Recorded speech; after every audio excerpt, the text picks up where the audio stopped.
herding cats with John's you. SAT word of the day is Loquacious, yes. I'd like to call this meeting to order, special meeting of the Board of Education for May 3rd, 2017. Please rise for the pledge. I pledge allegiance to the flag of the United States of America and to the republic for which it stands, one nation, under God, indivisible, with liberty and justice for all. That's not what you're honking? Do I have a motion to approve the revised agenda? Motion. Second. Moved and seconded. All those in favor? Aye. Opposed? So carried. Before we get to the public budget hearing, I just have a few housekeeping things. Remember, the budget vote is on May 16th, right? Tuesday, May 16th, at Central Valley, going from 6 to 9. At the high school, we have the art show that starts at 5 o'clock on Friday. That will also be open on Saturday and Sunday. Look at a calendar to find out, because I don't know. Remind the board to send in the evaluations for the superintendent. That is a law, and we need to get that in within the next couple of weeks. Appreciate that. And also, please reply to Leah regarding a September or October Saturday for a good day for you for a retreat, and also eventually the self-evaluation of the board that the board needs to do every year. Just during housekeeping items. A couple of you have gotten in your superintendent evaluations, so thank you for that.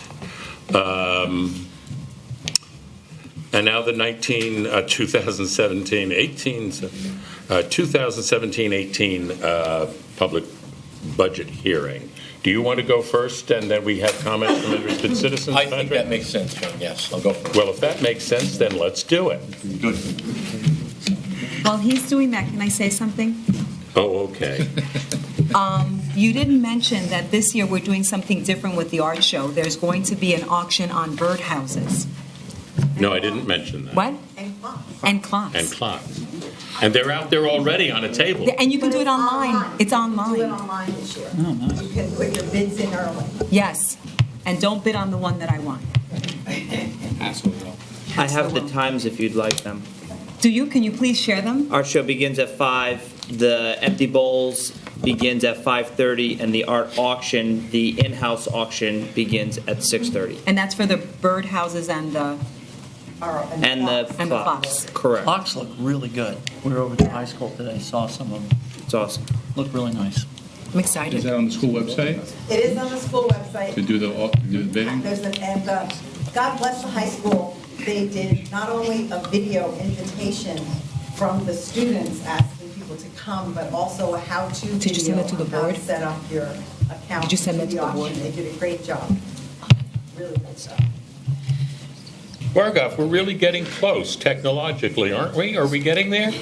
We are there. But we're- Most of the cases. Really? Good. Most people. The website is 32auctions.com/MWall.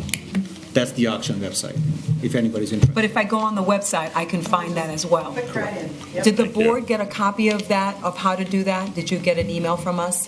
So we'll send you an email if we haven't done so You'll have already. instructions about It'll how have to use the web. Right. What's an I was covering for you. what's an email? Proceeds go to student scholarships. Thank you. Thank you. Thank you, Dr. Hassler. Thank you. I'm sorry. The levity was increasing. Now, something serious. Okay. Thank you. Thank you, John. Thank you, Board of Education, for allowing me to present to you this evening.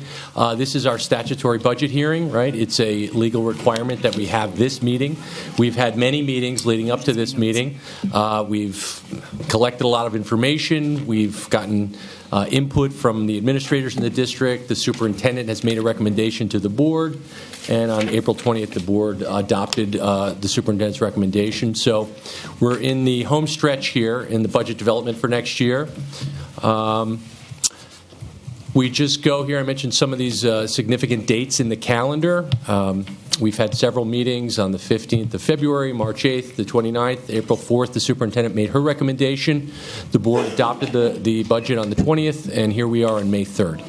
The significant date, John, that you mentioned is the budget vote date. That's a statewide date. It's May 16th, Tuesday.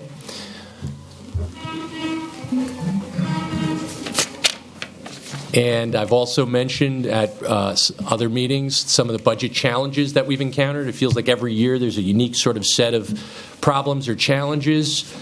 This year is no different. One of the issues here, the first issue that I mentioned, is the property tax cap levy growth factor being below 2%. So just by way of review, the tax cap is the air quoting 2% cap on our tax levy.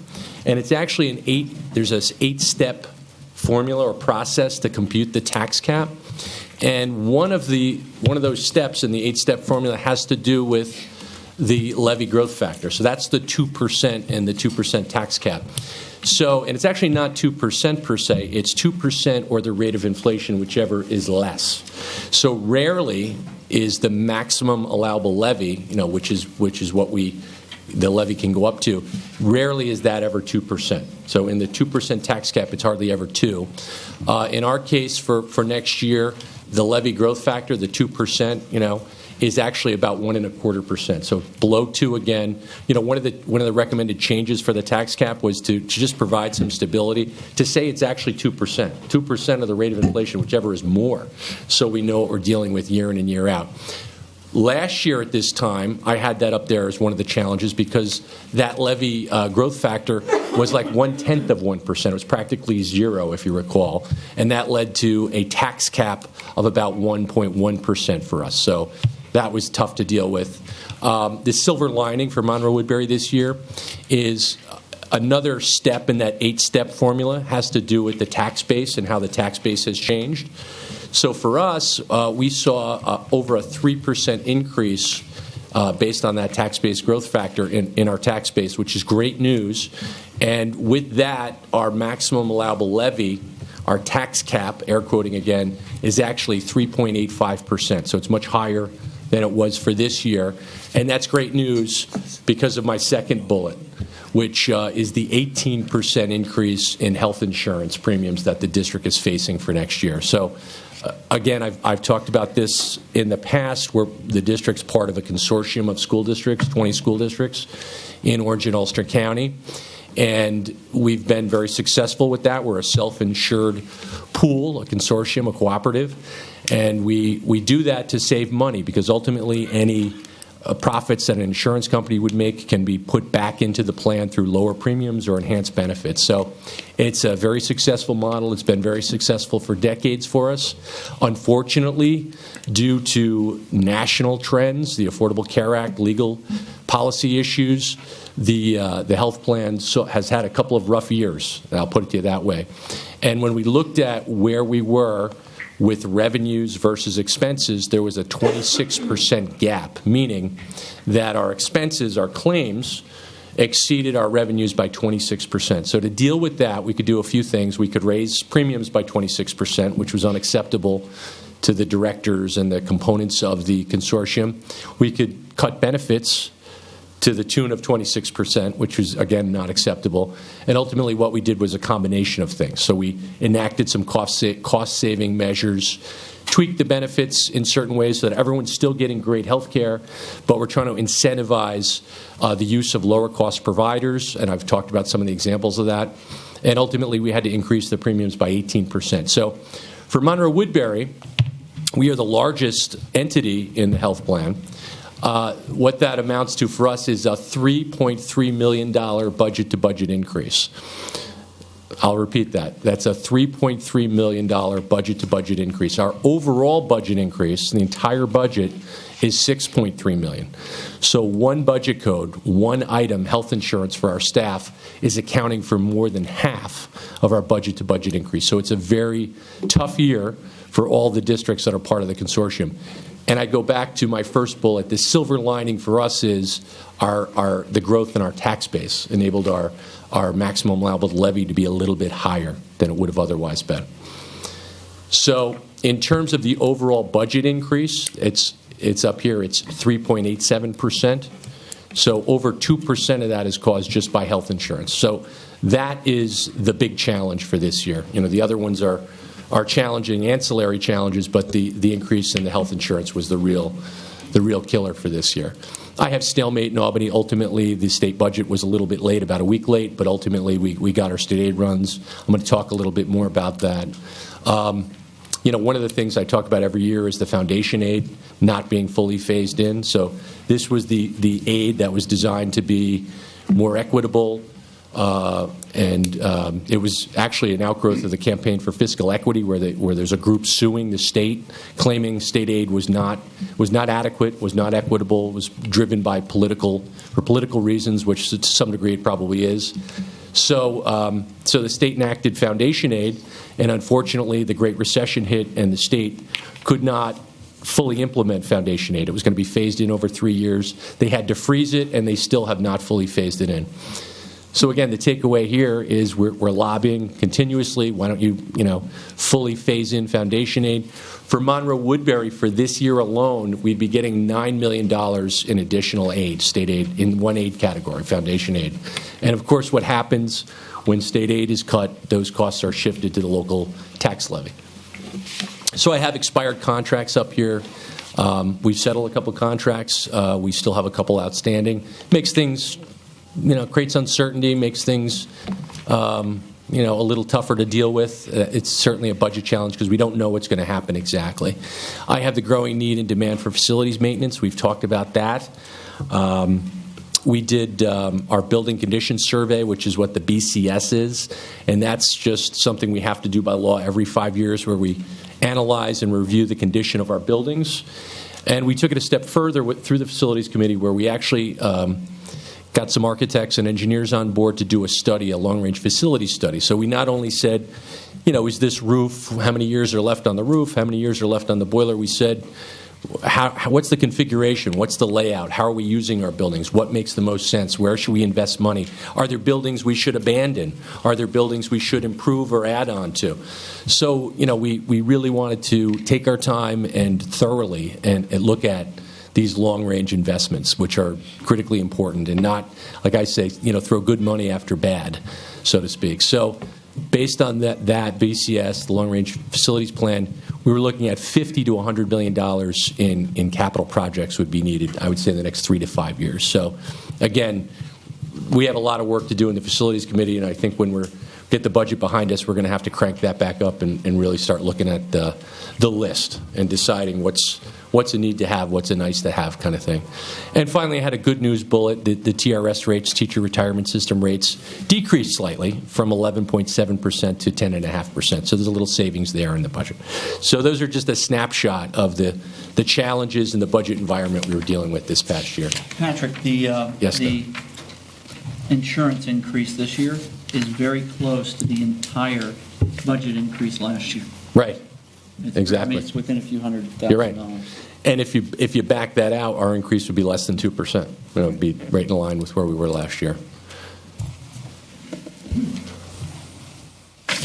Okay, so here's just the state aid update. I won't go through all of this because we've covered a lot of this ground already, but on the left-hand side, we have the principal aid categories, and here's like foundation aid. And we have the 16-17 budget projection, 17-18, our dollar change and our percent change. So ultimately, we did see an increase, projected increase in state aid of about $1.7 million or 3.5%, which is great. But as I mentioned, foundation aid, we're getting about $29.4 million. That would be $9 million additional monies there if that foundation aid was fully phased in the way it was originally intended to be. Okay, and so here's just sort of the snapshot of where we are with the total budget. So we are going to be asking the voters to approve a budget of $171.2 million. That is a $6.3 million budget-to-budget increase. or 3.87%. Again, seems like a big increase, and relative to, say, the current year was about 2.2%. It is. But as I said, over 2%, a little over 2% of that is attributable to one item in our budget, the health insurance increase, again, which is outside of our control. It's one of those things that I mentioned. Other consortiums, insurance companies, the insurance marketplaces are seeing this trend, and the trend it's caused by many variables, the Affordable Care Act mandates, and really just changes in the health insurance industry, which are outside of our control to some degree, to a large degree, really.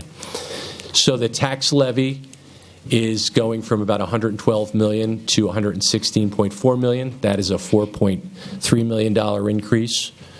And that levy increase as a percentage is 3.85%. Again, it's at our levy, maximum allowable levy, which means we only need more than 50% of the voters to approve the budget, approve the budget and the levy.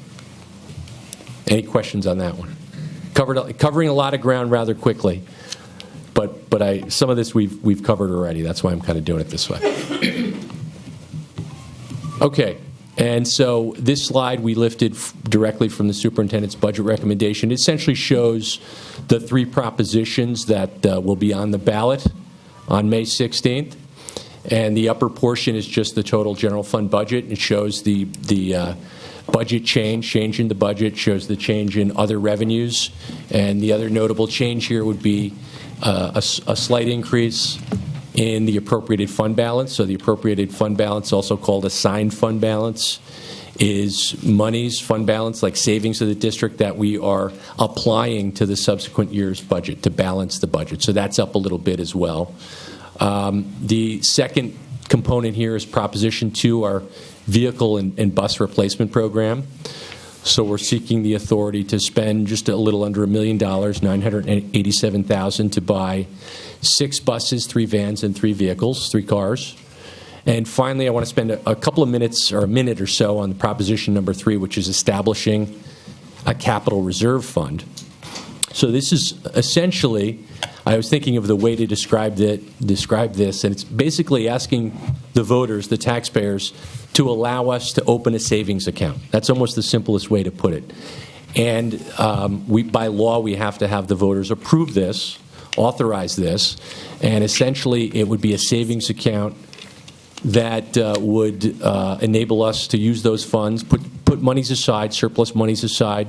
In any given year, if we had surplus monies, we may or may not have surplus monies, but if you say underexpend the budget, if our revenue estimates are a little low, we would maybe have surplus funds, and we could take those surplus funds and add them to the capital reserve fund. And so by law, it has to have a term or duration. So we're asking for a 15-year duration, which gives us a lot of flexibility. And there's also a maximum contribution limit. So we're asking for $40 million, again, over 15 years. And I have another slide that shows that doesn't mean we're contributing $40 million next year, the year after, or ever. That is the most we could ever put into that fund over a 15-year period. And there's no obligation to add to that. There's no requirement to add to it. I think it's prudent and I think it's wise in the long run to save money for capital projects that are inevitable and will happen. And I think it also will save the district money by lowering our interest costs, because we have to borrow less. The more we can, it's almost like a house, the more we can put down on the work, the less we have to borrow. So about 50% of the districts in the state already have a capital reserve fund. We do not. So that's one of those things that we're asking the voters to authorize. Proposition 3. Okay, so this is just a graphical showing our budget-to-budget percent change over time. And we have something similar for the tax levy percent change. And this is a requirement of the budget hearing. We're required to show our budget in 3 categories: the administrative, program, and capital. And essentially these 3 categories, every piece of our budget is put into one of these 3 categories. The administrative component is pretty much what it says, the administrative budget of the district. Everyone that's essentially, think about it, everyone that's not involved directly with teaching, so central administration, legal costs, central data processing, all those kinds of things are in the administrative component. The program component is teaching, really, instructional aspect, and then capital would be any debt service payments we make or any expenses associated with buildings and grounds. And this slide deals with the contingent budget rules. So if the budget does not pass twice, we put it up, it goes down, we put it up again in June, and the voters fail to approve it twice, we would have to go to a contingent budget. And there's certain mandatory cuts we'd have to make in the budget. Certain raises for non-represented people would have to come out. Any costs associated with the community use of our facilities, we would have to cut that. Certain equipment is cut out of the budget. But the biggest thing here is that the levy has to remain the same, so it can't increase beyond the current year levy. So that would require us, I have up here required levy reduction, require us to cut and or use additional fund balance to the tune of $4.3 million. So that's a fairly significant, fairly large reduction we'd have to make, and that would be tough. It would be very difficult for us to do that without some major impacts on programs and instructional areas of the budget. So that's the contingent budget rules. And finally, I just had some upcoming budget dates and information. So here we are. The first one is our budget hearing on May 3rd.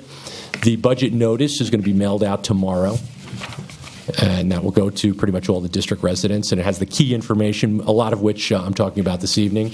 Statewide budget vote date is May 16th, Tuesday, from 6 a.m. to 9 p.m. at Central Valley Elementary School here in our district. And we're going to ask the voters to elect 3 members to the Board of Education, approve the general fund budget, $171.2 million, bus and vehicle purchase authority, and then the authorization to establish the capital reserve fund. And I talked about this. I'm going to again just sort of reiterate it because I think this is easily misunderstood. We're seeking permission from the taxpayers to essentially open a savings account for future capital needs. The source of the funding is any surplus funds which we may or may not have at the end of any fiscal year. 15-year term for the fund, up to $40 million may be, but not required to be, contributed over that 15-year period. And I mentioned already, in the long run, it will save the district money because it decreases our interest payments on borrowed money. It's just smart to do. And we know, based on the BCS, Building Conditions Survey, and our long-range facilities plan, that we're going to need to spend some money soon. We've deferred maintenance for years, decades, and so, we have to spend some money on our facilities to maintain our investment, really, and that's smart too. And finally, the final bullet is the statewide budget revote date, which is June 20th. That's all I had. Any questions from the board? Thank you and your entire team, which includes the principals and all of the building, personnel that put all of the effort into supporting what you present to us. Thank you, John. And it really is a team effort, and I want to thank everyone that was involved with it as well. Okay. Thank you. Now, public comment. We have 2 people signed up. Kim Laskorsky. Familiar face. Good evening. The Monroe Woodbury PTA Council, which consists of our President, Dawn, our Secretary, myself, and our Treasurer, Deborah, on our behalf, and all the PTA buildings and SEPTA, we have voted unanimously to support your 2017-2018 school proposed budget. Our children are offered many opportunities, not only academically, but in the arts and education. The extracurricular activities, as well as the athletic teams of all levels, offer our students a road to success that is right for them. Your budget sought to reach the individual needs of all our students, and your open communication and compassion is appreciated. Keeping our children safe, educating them, and being able to watch them succeed will be the outcome of your budget. We encourage everyone to vote yes to the budget on May 16th. The PTA and all of us will continue to support your endeavors, and as always, we will be a respectful voice in advocacy for all our students and families. Thank you. Thank you, Kim. Lorraine, Lonnie? Hi, my name is Lorraine Loning. I'm the mom of 2 boys. One a Monroe Woodbury graduate, and the other is currently crushing the 10th grade. I am also a district employee. I got to tell you, I'm not overly enthusiastic about this budget. I don't think it's very ambitious, but I don't see how it could be when this and previous boards have dogmatically stuck to the tax cap with very little consideration, at least publicly, of overriding it. The tax cap, in my opinion, should be a non-factor. I believe the local taxing entity knows what the taxing entity requires, not a room full of people 2 hours away. So I don't think it should be, you guys know what it costs to run the district in the right way. If you are going to do the tax cap, maybe a year, perhaps 2, but running lean for so long is, I think it is delivering, it's detrimental to delivering a superior educational product to our students. Expenses that are mandated and physical plan costs, benefits are going up far greater than 2%. Something has to give. What's giving? I'm not seeing what's giving. Are our library and textbooks a little less current than they used to be? Are class sizes rising? Are buildings degrading? What's giving? Are our science labs meh? Do we have 3D printers and other current technologies? Are we seen as leaders or just one of the pack? I think it's past time for a frank dialogue, and I use that word dialogue, with the electorate about what is important to them and to you, and figure out how much the community is willing to support and vote for. I don't know what that number is, but I do know that no one has asked about programs that are important to voters. Mr. Cahill just spoke now about input from the board and administrators, but I heard no mention of community or community groups beyond the board that is here. I'm not Pollyanna-ish about this, and I know that any override would be a heavy lift, a real heavy lift. You'll need to go to senior centers, libraries, VFWs, and other organizations and explain that even if you do not have a student in this school, if you live here, you have skin in the game. Home values are directly linked to school performance. Your home, the value, is directly linked to school performance. And there is significant research that suggests that communities with good schools have higher home values than equivalent housing in communities with lesser performing schools. The National Association of Educational Progress has data that suggests that local funding is the dominant driver of student performance. Local funding, that is your local school tax. This shows that there is a direct positive correlation between school taxes and property values. That's something that needs to be stressed. Property values increase when the school performs better. I will reluctantly vote yes to this budget, but I look forward to future budget workshops so that the community can be fully informed and invested in the spending direction of the district. Thank you. Thank you. You raise a number of issues which I think are important. And I think I myself have gone under the assumption that we want to keep under the tax cap, whatever it turns out to be, every year. And at the same time, I know we want to provide more for our students. And at the same time, I know that we're all paying extraordinary property taxes compared to other parts of the nation and maybe other parts of the state. And balancing all of this, but also getting more input if we can encourage input from the public. I think that's a very good point that you take. And I appreciate all of the things that you've said. I think perhaps next year we should take a step back and say, all right, what if we tried for more? What are the risks? What are the rewards? Can I just add one thing to that?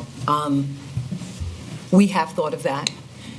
There's another piece that we haven't talked about, and maybe we haven't done a good job, but one of the things that we do go out is we do lobby. I think if you hear Mr. Cahill talk about funding, the funding has really dried up, and I think that I'm not shy to say this, but I do believe that public education is under attack. When you talk about a 2% tax cap and then all of the other mandates that public schools are required to follow, and yet a lot of our monies are also going to charter schools.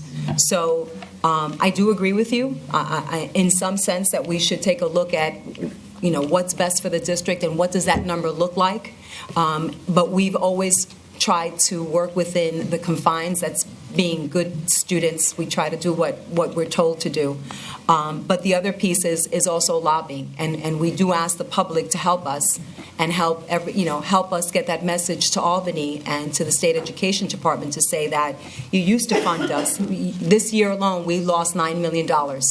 And imagine what this district could have done with $9 million. I mean, as he said that number, I felt a little sick to my stomach, because the thought is there's amazing things that we can do with $9 million. So it is definitely a thought, and I echo Mr. Hubert's words as far as thanking you for getting up and saying that. Thank you. We've lost something like, in foundation aid, what is it, something close to $80 million since Since the inception of it. Yeah, since the inception of foundation aid.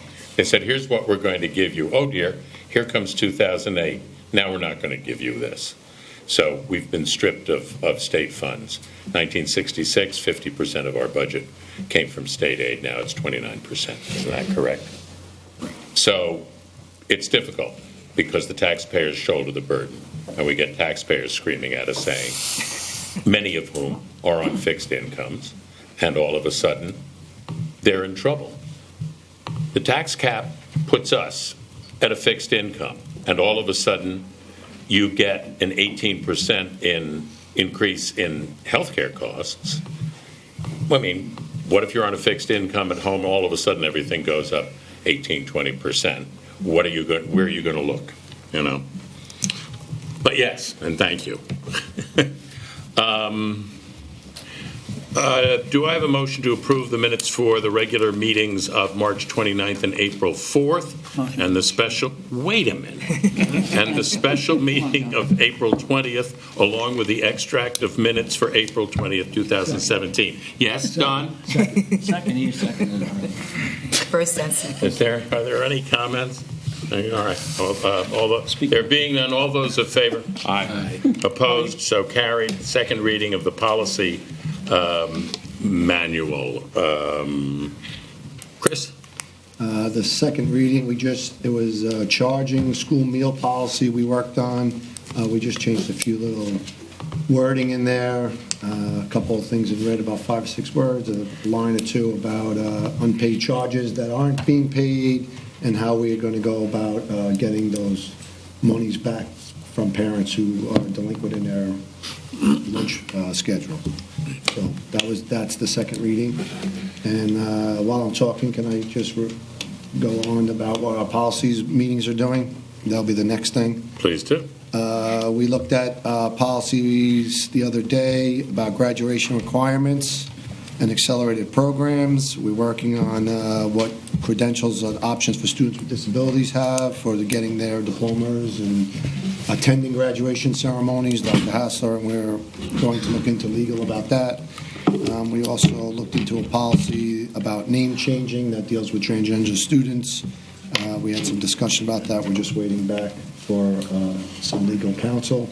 But other than that, that was just really reviewing what we already have and just updating. That's what we did on policy, and we have another meeting.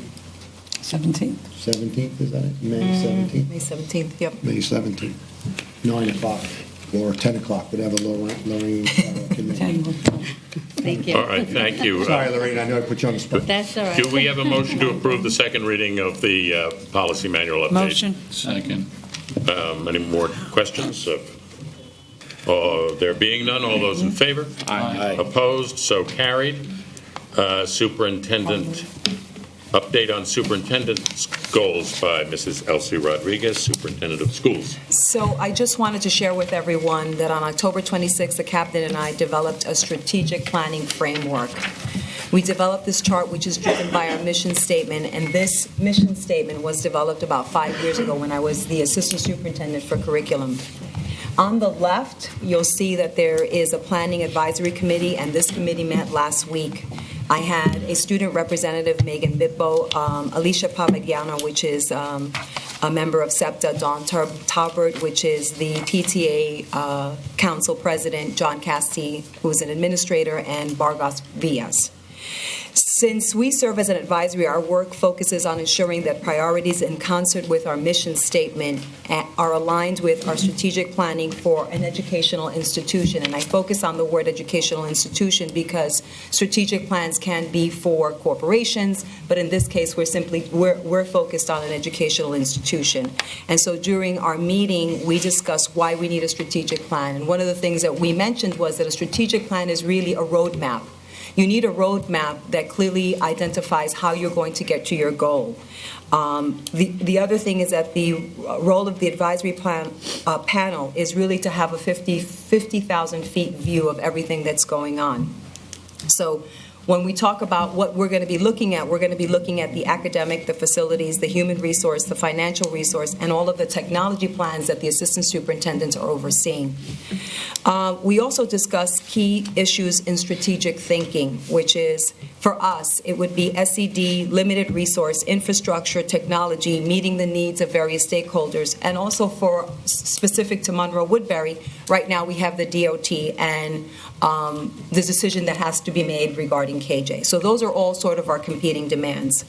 The superintendents will talk a little bit about their work, but before they do that, I want to briefly talk about the fact that we have Patrick and I have reached out to some consulting firms. One in particular was the Hanover Corporation that we had a conference with, because one of the things that we're looking to do is we're looking to have all of the components to a strategic plan completed, but we will need help from a consulting firm to put it together so that it's a viable strategic living plan. And so we recently had that conversation, I believe, in the beginning of April, and Patrick has also, Mr. Cahill has also reached out to a couple of other firms. And what we've decided is that we are going to be doing an RFP. We feel that that would be the best way to handle it so that we can then select a firm. But our plan is to do a lot of the back work and then have them help us put this into a cohesive strategic plan.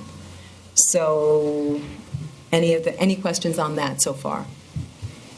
Do you, Mr. Villas, would you like to speak a little bit about what you've done with your technology plan? Sure. So as a part of the superintendent's and a board initiative of the strategic plan, we formed a tech committee starting in October. We met about 3 times, including the student rep as well. And it kind of really gave us a really interesting insight. What do we have?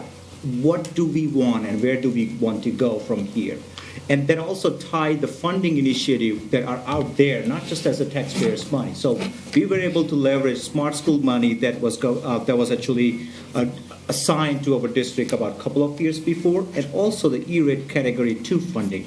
What the committee basically did, we created 3 major specific goals. So it assessed the need of the district to identify the goals and targets for the technology integration, investigate the new technology to foster 21st century skills, and then revise the district technology plan to really align with the district strategic plan. It would be nice to have really a strong plan that would jive with the district vision and also jive with the district funding. And that's where really we connected the Smart School funding as well as the E-rate Category 2 funding. Now, what it does for us, mainly the two talking point came up during this process: improvement of the infrastructure.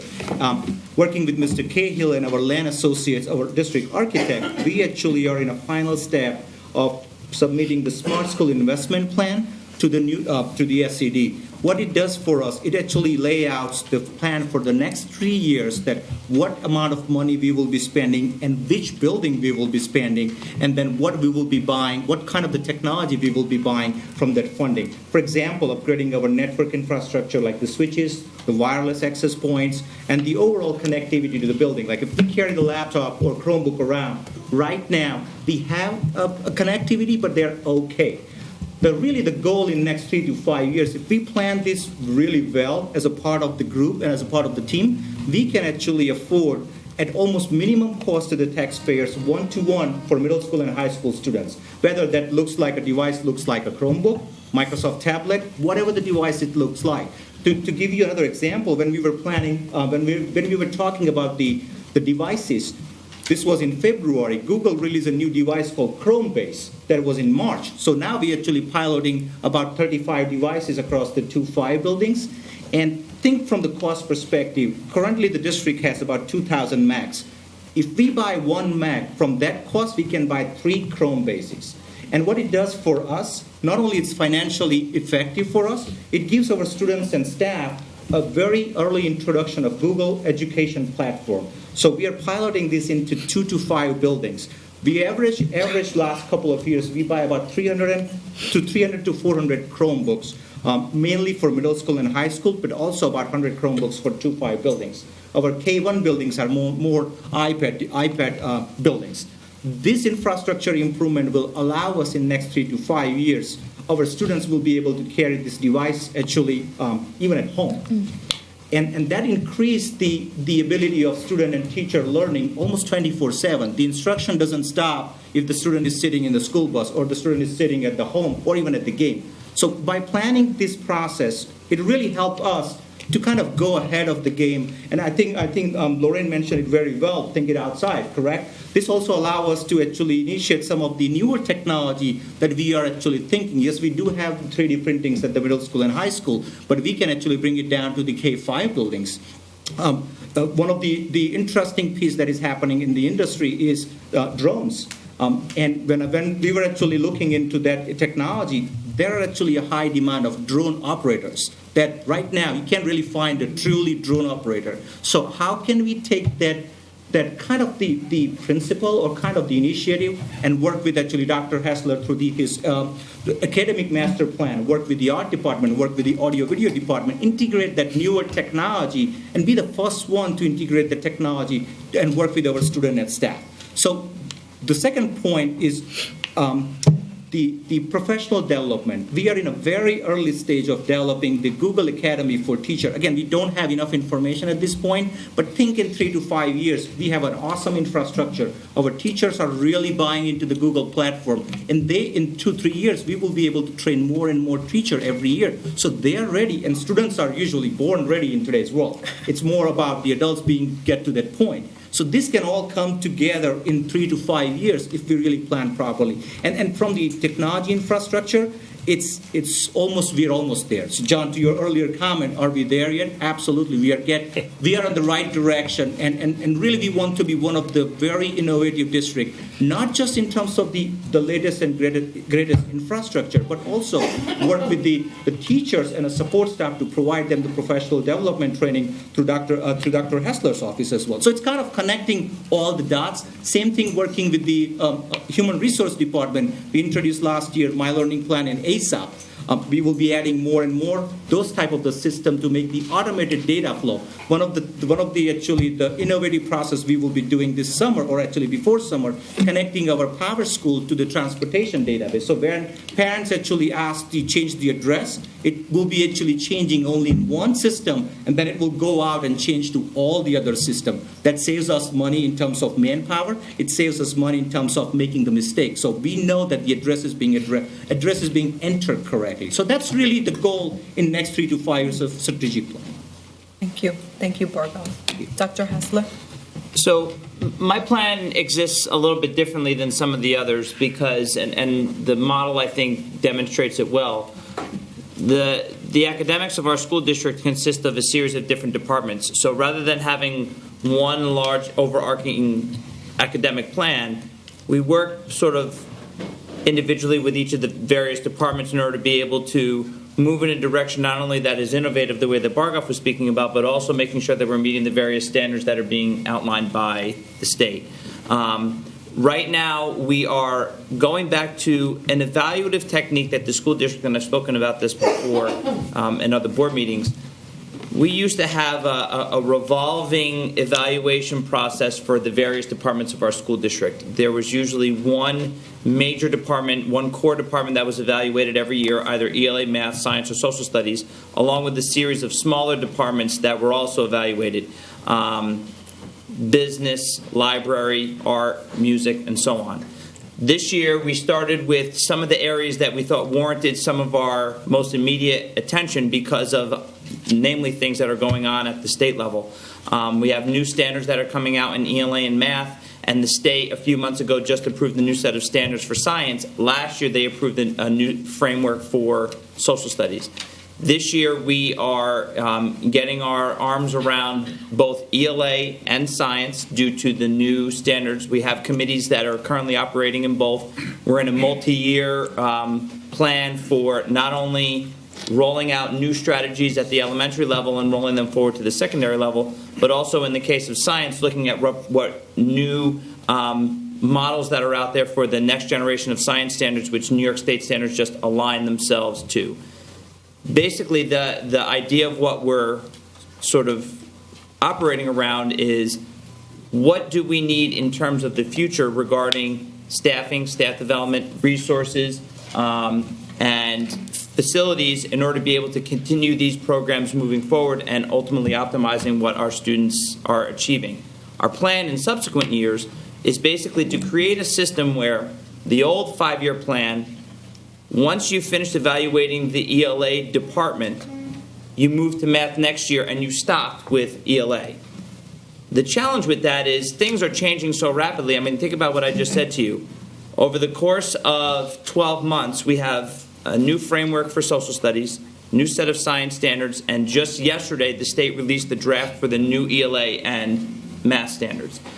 Things are changing so rapidly, we don't have the luxury anymore of finishing ELA, closing the book, putting it on a shelf, and then focusing our efforts on math. So we're trying to get a model in place where on an annual basis we are constantly revisiting and tweaking the various programs that we have in our school district that are impacting both curriculum, the students, staffing, and resources. That's a process that is going to take us multiple years in order to be able to get off the ground. Next year, we are going to hopefully continue with math. We've been in a good place since the rollout of the Common Core, but now, again, those new standards have come out, so we have to kind of open up our programs again and determine what level of alignment our current curriculum has with the new standards that are coming out. We're looking at library next year. I've been speaking with Ms. Hawk about developing and updating the K-12 physical education plan. Lisa Sassy has been working on our nursing plan, as well as with Jessica Wright on our health plan. And also I've been speaking to Laura Lerner about library. We also, at the conclusion of the year, I've been working with Jackie Pulkinix on the business plan at the secondary level, and also with John Nowicki, who is in charge of our technology department. So that's where we're at. You've been a bit busy. Yes. I think the challenge is that when you talk about all the changes that are happening, they happen very rapidly. And one of the challenges that we face in education is that SED sometimes makes a decision about a certification, or they'll say that this course has to be taught by this teacher. With this certification, the problem is they don't have schools, they don't have colleges that are offering these programs. So one of the pieces that we've been doing is I'm part of the Mid-Hudson Study Council that actually sits with universities and colleges and says, look, we don't have enough teachers in this area. You need to offer these courses or offer these programs so that we can get certified teachers to teach this. So it is very difficult sometimes when you're talking about creating something when the people above you are mandating something and yet there is no one to fill that position. So I can touch on that. You know, Patrick sort of talked about the silver lining in the budget. I hope a silver lining in the functioning of the state education department. I think a lot of people have spoken up about the rollout of the Common Core, and I'm hoping that they have taken the feedback that everybody has given them and they're sort of rethinking the way that they roll things out. An example would be I mentioned the framework for social studies that they came out with last year. They're making updates to the global regions that currently students take in the 10th grade. Basically what they're doing is they've announced a multi-year plan about how they're going to gradually roll out the new global exam. You have the current global exam. They're going to be offering what they call a transition exam, and then they're going to be offering what they call a new framework exam. And there are going to be years where they're going to offer both the old exam and the transition exam, and then years where they're going to offer the transition exam and the new framework exam. So we have the opportunity, and this is years down the road, we have the opportunity to sit down with representatives within the social studies department of our school district and talk about, we actually traced it back. It was Darryl McElroy, who's the high school social studies chair, Kelly Mano, who's the middle school social studies chair, and myself. And we sat down and we traced it all the way back to 5th and 6th grade about how we are going to gradually make curriculum adjustments in the years leading up to the global exam so that it's not an abrupt shift. You know, one of the things that people have spoken about the Common Core is every single student, all of a sudden the ELA and math assessments, 3rd grade through 8th grade, every single exam went from the old standards one year to the new standards the second year. And I think that they're hopefully listening to the feedback about giving us an opportunity to be able to make the gradual adjustments that we need to make to sort of roll that forward and not having it be an abrupt, jump from point A to point B. Right. So fingers crossed, hopefully they continue to do that. Thank you. Mr. Cahill? Well, there's really two prongs in the strategic directives that deal, in my area or realm, really, the financial resource allocation and the facilities master plan. So my intention was to utilize the existing committees, the facilities committee for the facilities master plan and the audit committee for the financial considerations, collecting input and using those stakeholders for that input.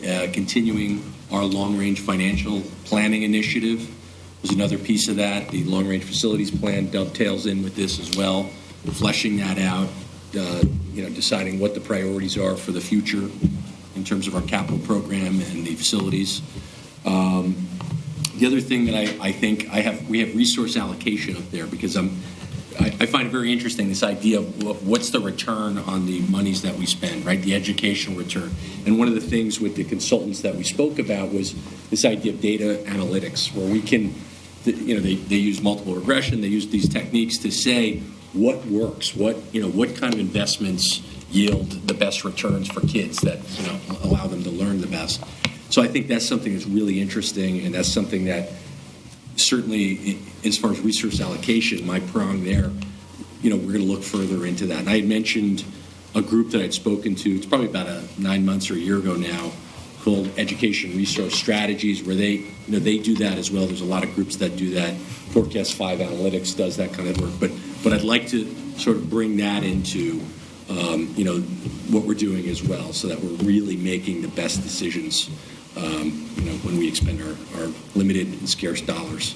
Thank you. You're welcome. Mr. Lefevre? The Human Resource Committee is a combination of administrators and teachers. On the committee, we have Christopher Berger, Karen Jordan, Matt Kravitz, Darryl McElroy, Kristen Randhair, Andre Rudiak, and Delilah Serrano. We've met several times over the winter. We had a couple of cancellations due to weather and other circumstances. We looked at the mission statement of the district, developed a mission statement for our committee. We looked at information provided by the federal government on affirmative action, and in the attempt to make sure that we expand the diversity of our hiring practices.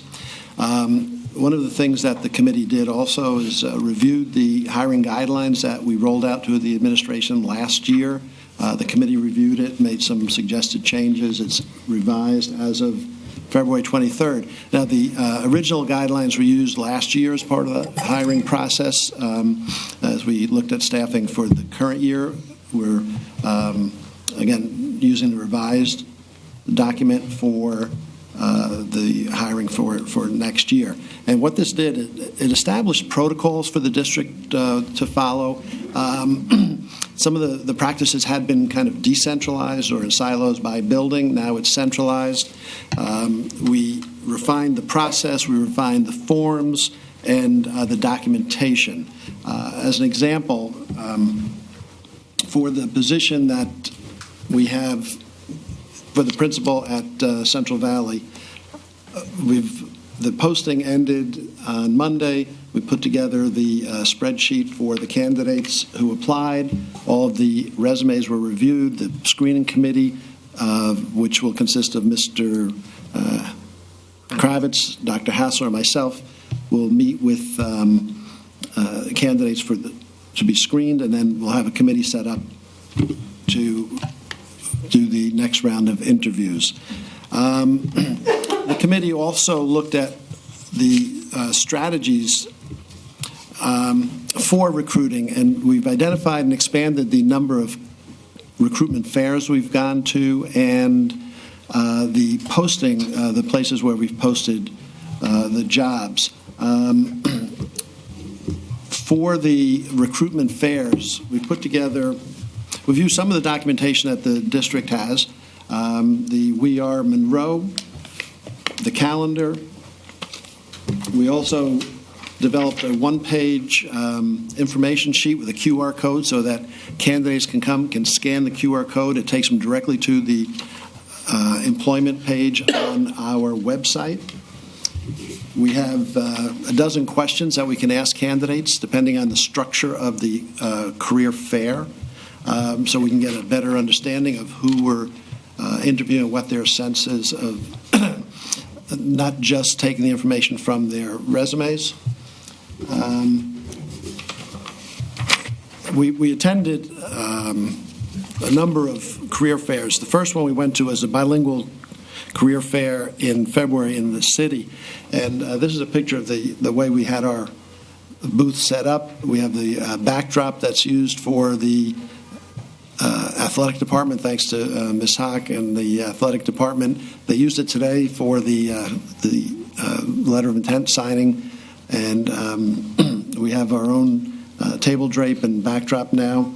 And some of the things, as I said, we put on the table for candidates to see.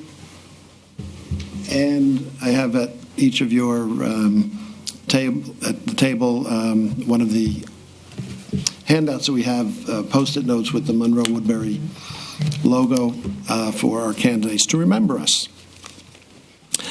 We did attend the bilingual career fair, and Ms. Serrano and Ms. Soto attended with me. I was at the Tri-State Education Career Fair in March at Teachers College, Columbia University. In March, we attended the Mid-Hudson Regional Teacher Recruitment Fair, and Karen Jordan, John Flanagan, and Michelle Bennis attended with me. Last week, Mr. Kravitz attended the Capital Region School District Job Fair in Guilderland. And you'll see a product of that tonight on the personnel agenda. We're actually hiring a candidate that he interviewed last week. So the fruits of the process are paying off. We've also talked about, posting the anticipated vacancies in a variety of places, not just OLAS, but on the Education Week Top Schools Jobs Billboard and also through Teachers College, Columbia University. And then as a method of looking to help grow our own teachers within the district, as a committee we talked about having a Future Educators Club at the high school. Monroe Woodbury has a very rich, diverse community, and it's incumbent upon us to pull from the students we graduate who go to college, come back and teach in our schools. And we can maybe even direct them into those areas that are hard to fill, as discussed by the superintendent. Thank you. So that's where we are now. Thank you, and I just want to add one thing to what Mr. Lefevre was talking about. The other thing that we've done strategically is that we continue to hire people with multiple certifications. That's a key. So anyone who's sitting here who's thinking about being a teacher, get a certification in more than one area. It makes you a much more hireable person, so that's important. And so what my group does, the advisory panel, is when they're all done with all of their work, they're going to present it to us. We're going to take the information. We're going to make sure it follows through with the mission of the district. And then our goal is to meet with whichever firm that we've worked with and have them help us put it together so that it becomes a living document. Because something that we know is that we'll have something completed in August, but it's probably going to change as the year goes on because of all the different inputs and demands that we have. Any questions?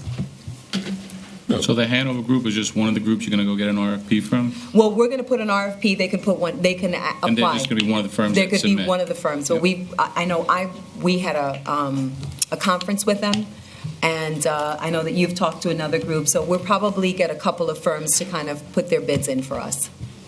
I had a list, got to the New York State Association of School Business Officials. I think I told you about the association. Yes. I compiled a list of about 10 firms that do strategic consulting in addition to Hanover and a couple of others. So we'll send it to everybody. Thank you. Thank you. Thank you, and thank the committees that support you and have created this and will continue to create this.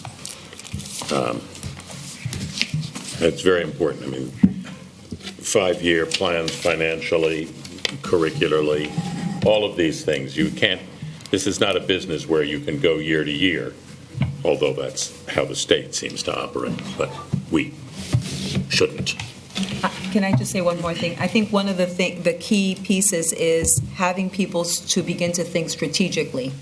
We've always been operating behind whatever's happening. So whatever event occurs, we have to kind of follow through, or whatever mandate that we get from SED, we have to do, whatever we need to do to sort of play catch up. And what the goal is not to do that, is to really be prepared. If this happens, what are we going to do? So it's really it's strategic thinking and strategic planning is really great for any organization. It is difficult to do. I will tell you that it's probably one of the hardest things that we've ever had to do because we've never done this before. And again, that's why we think we need to have some support from a firm that's done something like this. But if you're constantly reactive, you're not going to be thinking into the future and what you can be do. You don't have aspirations except to how to handle which fire you have to put out at the moment. So. Right, and it's not productive for our students. So it's this is great, important effort. So appreciate it. Thank you. Personnel, Harry. It's kind of a short agenda tonight. We have the resignations, amendments, change of assignment. Under certified appointments, 2 items that speak to what we were just talking about. One, the appointment of Taylor Teal as a physical education instructor is the young lady that Mr. Kravitz met in the Albany area last week. And the other is Leslie Piazza, who's a tenured special education teacher at Pine Tree, who'll be moving over into a regular ed classroom. Dual certification, again, to the point that Mrs. Rodriguez made about looking for multiple certifications. So we're, building the capacity of our own staff, moving her request into the general education classroom. We also have a teacher at North Main who will be leaving the general education classroom, going into the library to fill the position of a library media specialist vacancy. So we're taking advantage of the multiple certifications and helping our staff to expand their capacity. We also have a change of assignment. Mr. Casti is moving from principal of the middle school to the high school. You look surprised. Well, I didn't think it was Surprise. going to be a resolution. So that will then lead to a posting for the middle school principal position tomorrow, which will go out through those venues that I mentioned previously. We'll do the protocol for replacing him as the middle school principal. Anyway, so I ask that the board approve the agenda for the personnel items as discussed. Motion? Any discussion or questions? All those in favor? Aye. Opposed? So carried. Business and financial, Patrick. Okay, I would ask for the approval for the items under business and financial section, which include our monthly financial reports. We have 13 bid awards for next year included in that. We have a summary of the vendors that we're awarding the bids to right after a cover sheet. We have 1 contract for professional development for, I think, related service providers in the district working with special needs students. And we have a couple of items, one bus, one car, under obsolete surplus items and miscellaneous tools, mostly, I think, associated with the Transportation Office Department. Do we have a motion? Motion. Second. Any questions for Patrick? It's been moved and seconded. All those in favor? Aye. Opposed? So carried. Do I have a motion to approve the items for committees on special education and preschool special education on your agenda 10.1, 10.2, 10.3, 10.4, 10.5? Motion. Second. Moved and seconded. Any questions? All those in favor? Aye. Opposed? So carried. Do I have a motion to adjourn the meeting? Second. It's been moved and seconded. All those in favor? Aye. Opposed? So carried. The meeting is adjourned. Thank you very much. If this Marist student is here, I would look to speak to him.